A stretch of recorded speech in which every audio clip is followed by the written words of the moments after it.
So if you have ever doubted FIFA's ability to get its way with things, well, doubt no more, because this current World Cup going on in Qatar has proven beyond any doubt that FIFA can always get away with whatever FIFA wants to get away with. No matter how much talking that people talked, no matter how many human rights organizations talked about Qatar's human rights records and also the way Qatar has treated the migrant workers, FIFA went ahead with the games. No matter how much discomfort and displeasure that people express, FIFA said no way, the World Cup will go on. People told FIFA to even say something about the human rights treatments for migrant workers and for the LGBT plus. FIFA said, no, let's just play football. This is not our time or place for us to talk about human rights issue. The most important thing here is football. FIFA chooses profit over human rights. and many people were kind of like angry. And I was like shocked they were angry because it's not the first time that FIFA has chosen or FIFA chooses profit over human rights. It's not new for FIFA. FIFA is an organization that is driven by profit. So they will never choose human rights above profit. It's not going to happen. So for all of you guys thinking that FIFA is going to do the right thing by choosing human rights over profit, where you guys are betting on the wrong horse. This just goes to tell you how influential FIFA is and how far FIFA is willing to go to protect FIFA's interest. You remember the Football Association of England and Wales. They have been talking for months now about Qatar's human rights records and the way Qatar treats its LGBTQ plus people. And they said that in protest of this treatment and in support of LGBTQ plus rights, they are going to be wearing an armband. Qatar was very angry about this, and Qatar protested about it. Qatar said that this was just football and they have no right to wear that. But the captains of the two teams said they were going to wear it. Well, do you know what happened? They didn't wear it. Yeah, they did not. FIFA got to them too. This shows you how much influence FIFA has. They didn't wear it. FIFA got to them too. FIFA has been very successful in getting a lot of people behind them. So there's this article that I want to share with you guys. This article mentioned how fans were very disappointed where the two captains did not wear the armband in support of the LGBTQ plus people. So let's get on with the article. Elevate Our Voices says first out gay Qatari as FAs scrap rainbow armbands. Yeah, so he is now saying that people must talk more, that human rights groups must talk more because they relied on the FAs of Wales and England, but they were disappointed. And the FA decided not to wear the rainbow armbands in support of the LGBTQ plus people. So let's continue with the article. Dr. Nais Mohammed is the first gay Qatari to publicly come out in the history of his country. Now living in the USA, he's worked with human rights organizations to document the abuses LGBT plus people face in Qatar. They were kept in dungeons underground. They were subjected to physical torture.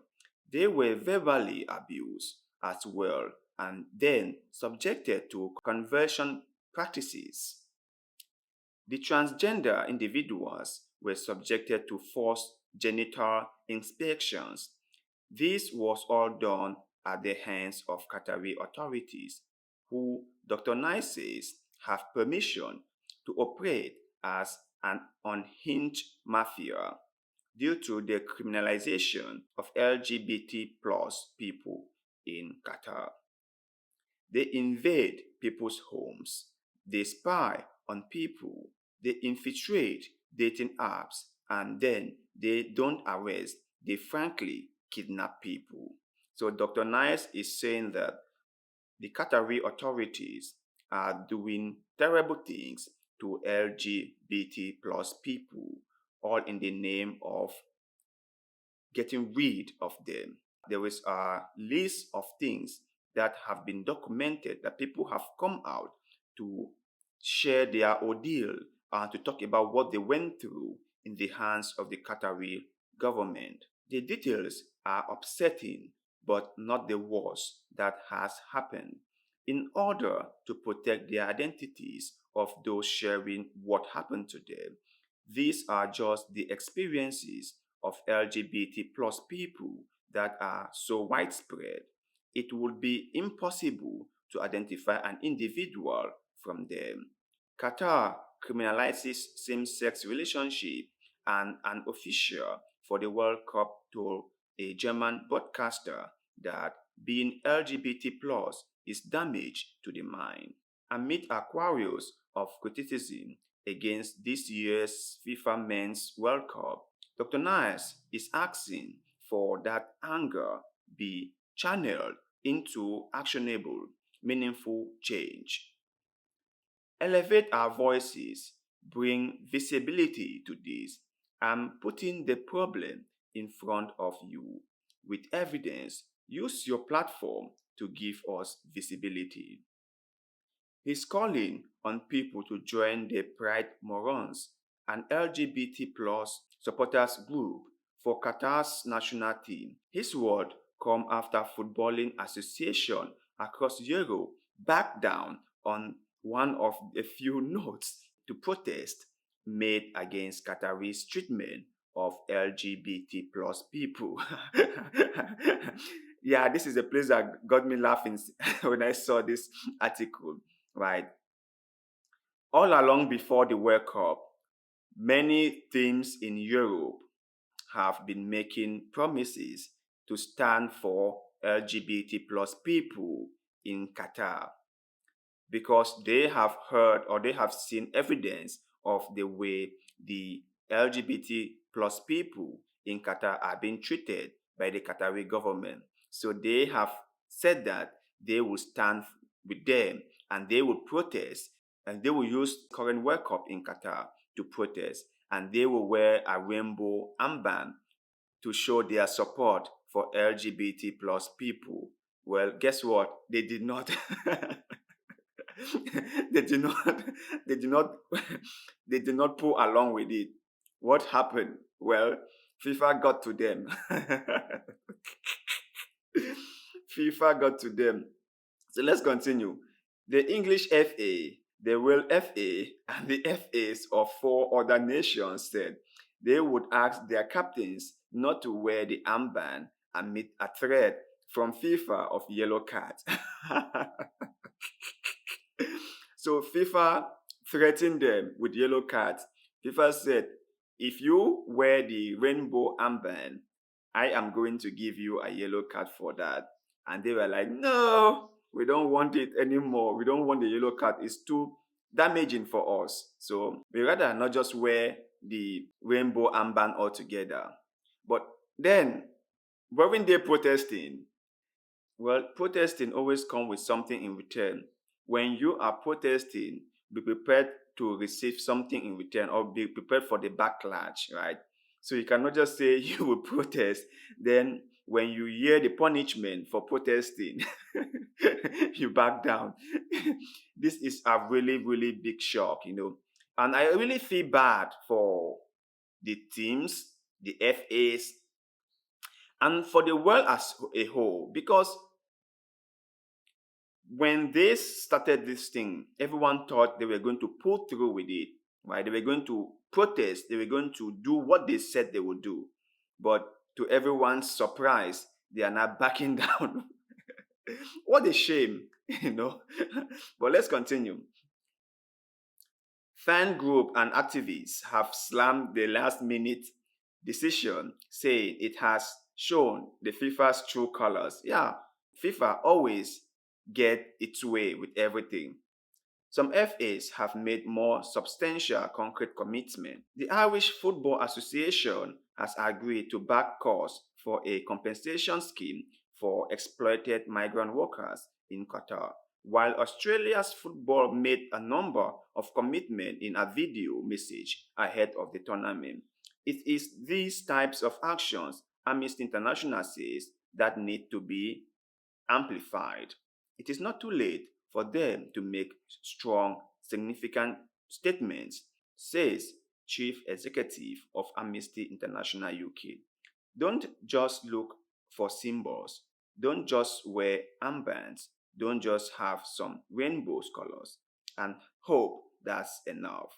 Qatar is being absolutely avoidant, dismissing all concern, not owning up to anything. Dr. Nice says, and FIFA have come out and said, let's play football. Yeah, that was a very, very concerning um, quote. Like, don't talk about anything. Let's just play football, which means that football is above any other thing. I know football is FIFA's number one priority because they make billions of dollars from football. But then again, if you don't have the humans to play football, who is going to play the ball? Who is going to play the game? You need people to play the games. So you must protect people because they are the one playing the games and they are the one giving you all the money that you are making.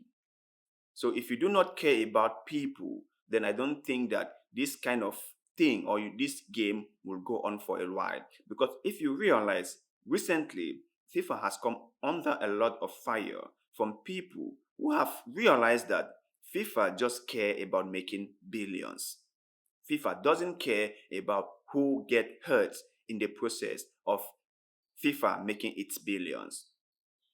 And a lot of people are now pointing fingers at FIFA as a corrupt and a very dangerous organization. So let's continue. He is referring to a letter sent earlier this month from FIFA president urging teams to quote unquote focus on football, not human rights issues ahead of the tournament. Yeah, this very quote I told you is really concerning for an organization like FIFA that is very influential to come out with a quote like this, focus on football, not human rights issue. That is very concerning. Is really, really concerning. And I hope everyone should be thinking about this. Everyone should really, really reason this out. Why would FIFA come out to say something like this? FIFA is supposed to use football to unite the world, use football to make sure that everyone has rights to do things, to make sure that countries respect their people. Because FIFA makes money when people actually watch the games or follow the games. So if FIFA doesn't care about people's right, then FIFA shouldn't be getting the money that FIFA is getting. But let's continue. One Love Armband U-turn is an embarrassing climb down for England and Wales. This is really, really disappointing and it is really, really a shame for all those who are champions of human rights because personally believe that when you say you are going to do something, you should see it through. You should carry it all to the end. You cannot just say, I'm going to do something so that people can rally behind you. And then when the time comes for you to do that thing, you do not do it because of one reason or another. You should always understand that there are risks to everything that you want to do. If you plan to protest, there will be risks on that, and you must be prepared to take in whatever comes your way. The FA teams in Europe promise to wear the armband, promise to stand with the LGBT plus people in Qatar. They promised to use the World Cup as a platform to share their discomfort and displeasure and dissatisfaction on how Qatar treats its LGBT plus people. But when the time came for them to actually do what they said they would do, they all quivered and and went back into their shells. It was a really, really big shame. So you can see Qatar won. Yeah, Qatar won. FIFA won. And human rights lose. And we all lose. It's really not a good example to be setting. I would rather they did not even come up with this than singing it for this while just to back down at the last minute. That is really, really not man enough. But you guys out there, what do you think about this? Do you think that people should make promises about things that they cannot follow through? Do you think that it is responsible enough to promise to do something, then at the last minute back down because of one reason or the other? Do you think that because FIFA threatened to give yellow cards to anyone who wear the Rainbow Armband, the two teams had no choice but to back down? Share your thoughts and opinions with us in the comment section below because, like always, we love hearing what you have to say. And also, if you came across any article or any story on social media that you thought is worth sharing with the rest of the world, please send it our way through any of our social media platforms. We shall talk about it on this show. Find our other social media platforms on this channel description section. Kindly support the show with $1 or more through the crowdfunding website Patreon or send directly to us through our personal PayPal account. You have no idea how much your support and donations take us, and we shall forever be grateful to you. Please like this video, share this video, follow our Facebook page, and most importantly, subscribe to our YouTube channel. Little deeds of goodwill like this one helps the channel a lot, and we shall forever be indebted to you. Thank you very much, and like always, see you in the next one. And